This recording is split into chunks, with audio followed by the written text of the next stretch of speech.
Chicken biryani செய்யலான்னு இருக்கேன். நேத்தே சுப்பு செய்து தர சொன்னாங்க. உங்களுக்கும் சேர்த்து நான் செய்யறேன். நீங்க வயலுக்கு போன பிறகு யாரையாவது ஆள் அனுப்புங்க. சரி ராதா, பசங்க ஆசைப்பட்டா செய்து கொடு, நிறைய செய்து கொடு, ஃப்ரெண்ட்ஸுங்களுக்கு எல்லாம் கொடுத்து விடு. எனக்கும் நீ செய்து கொடுத்து விடு. சரி, நான் வயலுக்கு போயிட்டு வரேன், நேரம் ஆகுது. சரி, இவரு வயலுக்கு போயிட்டாரு. நாம போயிட்டு சீக்கிரமா சமையல முடிச்சிட்டு பப்பையும் சுப்பையும் எழுப்புனா ஸ்கூலுக்கு ரெடி ஆகி போவாங்க. சிக்கன் பிரியாணினா ரொம்ப சந்தோஷப்பட போறாங்க.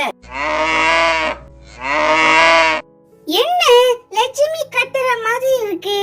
சரி, காலையில ஆயிடுச்சா? ஆமா, காலையில ஆயிடுச்சு. இன்னைக்கு சீக்கிரமா எழுந்து போயம் படிக்கலாம்னு நினைச்சனே. டெஸ்ட்ல அப்ப முட்டை மார்க் தான் வாங்க போறேன். நைஸா ஜொரம் அடிக்குதுன்னு சொல்லிட்டு நம்ம வீட்லயே இருக்க வேண்டியதான்.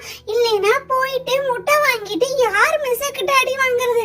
நம்ம தெரியாம படுத்துப்போம். அம்மா கேட்டா ஜொரம்னு சொல்லிக்கலாம். அதான் வழி. அப்போ சுப்பு, மணியாகுது, எழுந்துருங்க.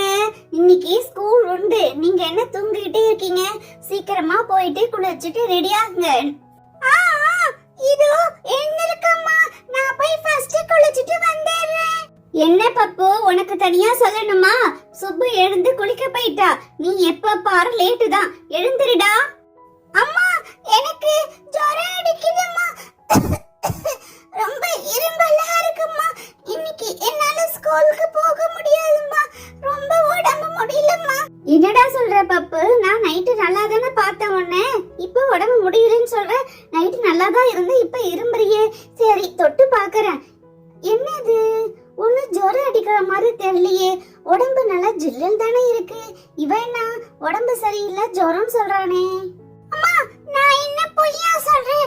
எனக்கு நிஜமாலுமே உடம்புல ஜொரம் அடிக்குதும்மா. உங்களுக்கு தான் தொட்டு பார்த்தா தெரியல. அது மட்டும் இல்ல, தலை ரொம்ப வலிக்குதுமா. நான் குளிச்சிட்டு யூனிஃபார்ம்லாம் போட்டு ரெடி ஆகிட்டேன். என்ன இந்த பாப்பு படுத்தே இருக்கான்? என்னன்னு தெரியலையே. ஏதோ டிராமா போடுறான்னு நான் நினைக்கிறேன். சரி சுப்பு, அவனுக்கு ஜொரம் அடிக்குதா. நீ சாப்பிட்டுட்டு ரெடி ஆகி ஸ்கூலுக்கு போ. வேன் அங்கிள் வந்துருவாரு பாரு. சீக்கிரமா வந்து சாப்பிடு. அம்மா, நான் நேத்தே கேட்டேன்ல, அதானம்மா இப்ப செஞ்சிருக்கீங்க. நீங்க சாப்பிடுறதுக்கு எனக்கு நிறைய கொடுங்க. சுப்பு, நிறைய கொடுக்கறேன்டா. உன் ஃப்ரெண்டுங்களுக்கும் நான் நிறைய சேர்த்து வச்சிருக்கேன். நீ எல்லாருக்கும் கொடு, சரியா? என்னது, ரெண்டு பேரும் இப்படி பேசிக்கிறாங்களே. அப்படி என்ன டிஷ் இன்னைக்கு செஞ்சிருப்பாங்க? இவ என்னமோ கேட்டாலாம், அம்மா என்னமோ செஞ்சிருக்காங்களாம். நிறைய கொடுன்னு சொல்றாங்களே. என்ன